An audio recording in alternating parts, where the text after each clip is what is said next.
So welcome back to the session on criteria based upon which the classification of kingdom and area is done. So this is the third criteria, that is the symmetry. Now symmetry is the condition where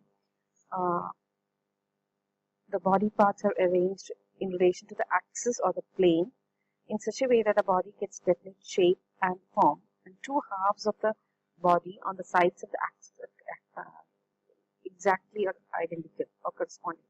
Okay, so here we can see that when a body is symmetrical, if we say a body is symmetrical, there could be a axis or a plane which can divide the organism into two halves which are identical to each other.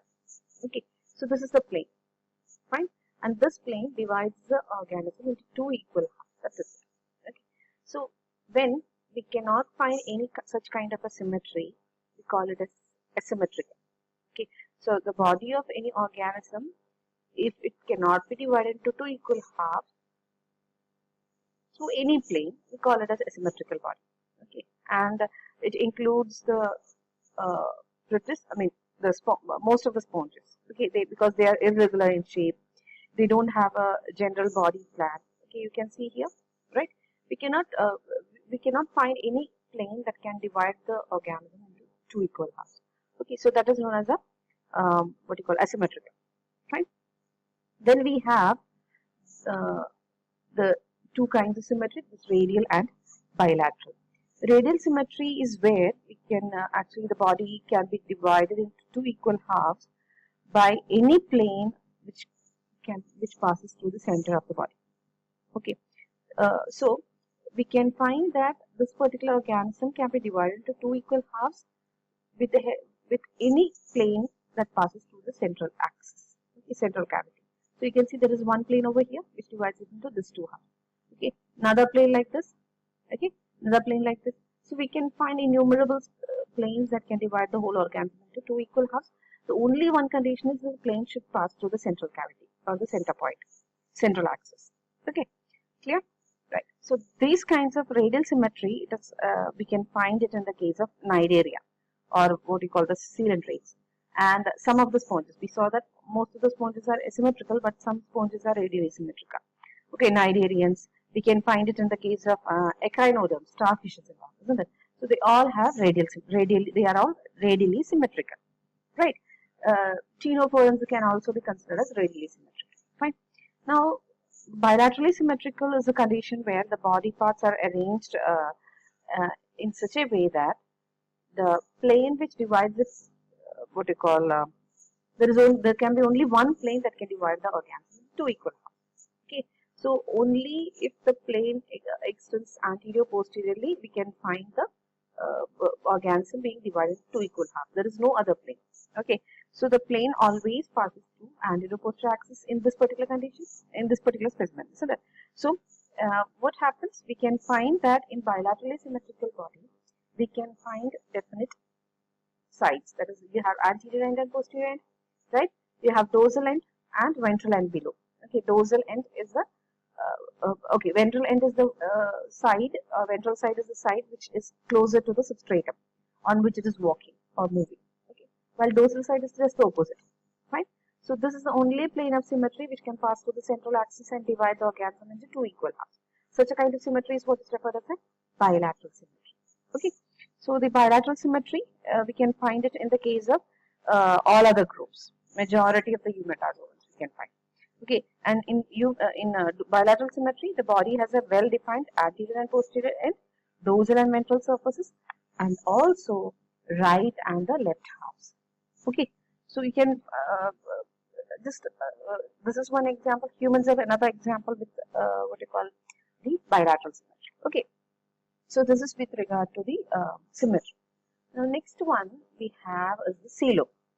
Okay, coelom or coelom body cavity. Okay, what is actually coelom? Okay, what is coelom? Coelom is the body cavity. Okay, so coelom is actually the mesodermal cavity which is filled with mesodermal coelomic fluid. Okay, so when you so here you can see, right? This is ectoderm. Then you have the endoderm. And this is the cavity inside the alimentary canal, okay, the digestive cavity. Okay, and this is the mesoderm. So that So we can find that these are actually cellular structures, isn't it? This is all these three, the ectoderm, mesoderm, and endoderm are cellular layers, isn't it? When a cavity is formed from the mesoderm, okay, which this cavity which is lined on all the sides by mesoderm, we call such a cavity as a true coelom. Okay, and true coelom. Fine. Here you can see. Okay, so these are all mesodermal cells. You can see that the brick red color, isn't it? So this is the cavity.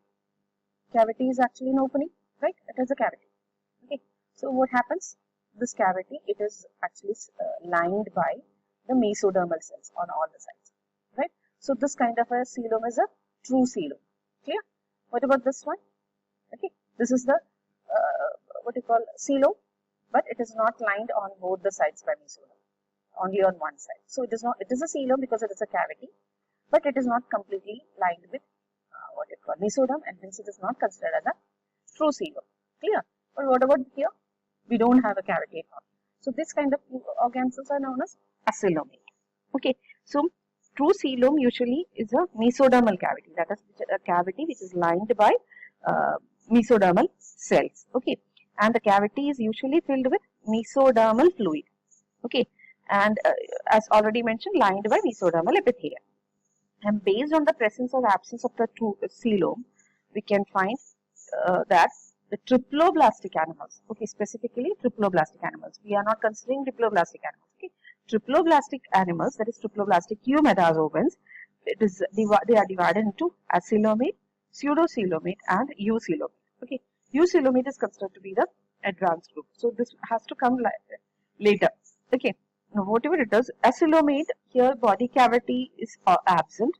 Okay, and the whole interior of the body is in between the internal organs. It is filled with the mesodermal cells. Okay, this mesodermal cells. Okay, in pseudocoelomates, the fluid-filled cavity, it is the pseudocoelom. This is known as the pseudocoelom. Okay, it is not pseudocoelom, pseudocoelom. Okay, or the false coelom. Okay, why is it so? Because it is not lined by mesodermal cells on all the sides. Okay, it is a blastocoel, but it is without mesodermal lining. In eucoelomates or in true coelomates, what is the condition? Okay, here the cavity it is lined by mesodermal cells. Okay, and platyhelminthes or the flatworms comes under acoelomata, while round worms it comes under, or ashhelminthes, okay, nemertia, etc., they comes under pseudocoelomata, and the rest annelida, mollusca, arthropoda, even chordata, they comes under the true coelom group or the eucoelomata. Okay. Now, in some of the eucoelomates, especially the annelids and arthropods, we can find that the this particular cavity, the coelom, okay, the perivisceral cavity, that is the coelom. Okay, instead of mesodermal fluid, it is filled with blood, like blood-like fluid. Okay, and hence this coelom is known as hemocoel. Okay, heme is related with blood, isn't it? So it is known as a hemocoel. In which all groups of organisms? It is in annelids and arthropods. Okay, so in annelids and arthropods, we can see it is a eucoelom, but it is specifically hemocoel. Clear? So hemocoel represents the blastocoel, but it is filled with blood. Clear? Blood or blood-like fluid. Okay. Now, when we consider eucoelomate alone, we can find that there are two what you call methods by which the coelom is formed during the embryonic development. Okay, two paths taken for the coelom development. Okay, we can find two what you call conditions or two ways by which the coelom is formed. Okay, in one of the eucoelomate group, which we call as the schizocelic. Schizo means it is actually splitting. Okay, to split into two. Okay, that is schizo. Okay, so in schizocelic groups, what happens is two mesodermal bands are formed, one on either side of the archentron. This digestive cavity is known as the archentron. Okay, two mesodermal bands, just like this. Two mesodermal bands are formed on either side of the archentron. Okay, and these are known as lateral plate mesoderm, right? And then A split appears in each band and enlarges gradually into coelomic cavity. Okay, so finally the coelomic cavity gets filled with the coelomic fluid and gets lined with the mesodermal epithelium. What happens is a small band will be formed here. Okay, very small band. Okay, the band then what happens? Okay, what happens is it gets enlarged. Okay, cavity develops inside, and this cavity gets filled with the perivisceral fluid or the coelomic fluid. Okay, that is how in one group the coelom is formed, and that kind of coelom development is known as schizocelic development. Okay, it is known as schizocelic. The second one is known as enterocelic. Entero means gut. Okay, enteron is actually anything which is related with the gut or alimentary canal. It is known as enteron. Okay, so here what happens is coelom is formed from enteron, and hence it is known as a enterocele.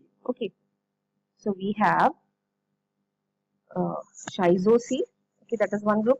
So eucoelomata, we can have two types depending upon how the coelom is formed. One group is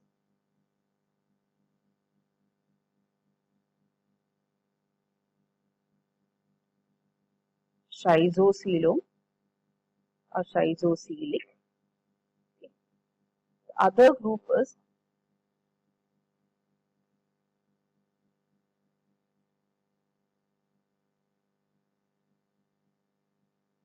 enterocelic. Okay, so schizocelic and enterocelic. In schizocelic, what happens? Coelom is formed from the archentron. Okay, so what happens is archentron, it undergoes evagination into the blastocele. Okay, so here we will see the figure. Here you can see. Okay, so this is the blastocele. Fine.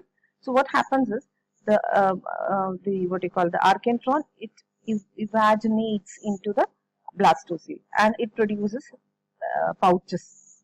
Okay, lateral pouches, and these pouches then gets separated from the archentron and form independent coelomic compartments. Okay, so what happened is this particular layer, okay, it evaginates or it forms a shape like this, okay, into the archentron, and slowly what happens? Two different cavities are formed, and this cavity it later forms into what you call as the coelom. Okay, and that is how the coelom is formed. Okay, in the case of enterocele. Okay, finally these compartments which are formed later, it fuse together to form a complete coelom. Right. So that is the enterocelic kind of a condition. I hope it is clear. Okay. The schizocelic condition, it is found in the earlier groups, that is annelids, arthropods, mollusks, and vertebrates. While the enterocelic condition, it is found in echinoderms, hemichordates, and primitive chordates. Okay, so and enterocelic condition, it is found in echinoderms and hemichordates, while schizocelic condition is found in annelids, mollusks, arthropods, and chordates. Clear? So this is what is found the coelom. Clear? Next is segmentation. That is, body is divided into segments. Okay, that condition is known as metamerism. Okay, you can see here it is known as a metamerism. So metamerism is actually the division of the body into a series of compartments along the anterior-posterior axis. Okay, if we are dividing this body into so many compartments, okay, in a linear series from anterior to posterior axis, that is what is referred as the metamerism. Okay, and such repeating compartments, they are known as metameres or segments. Okay, when a body is divided into so many segments, we call it as a metamerism, and each of the segment is known as a metamere. Right, and metamerism, we can find that all the triploblastic animals, they are metamerically segmented. Okay, you can see here all the, here you can see we cannot find any this one in these groups. No metamerism is found. Okay, but in triploblastic animals, you can see they are metamerically segmented. But it does not mean that all the triploblastic animals are metamerically segmented. The metamerism, it is found in tapeworms, in annelids, arthropods, chordates, and some mollusks. True metamerism, it is exhibited in these groups, that is annelida, arthropoda, and chordata. Okay.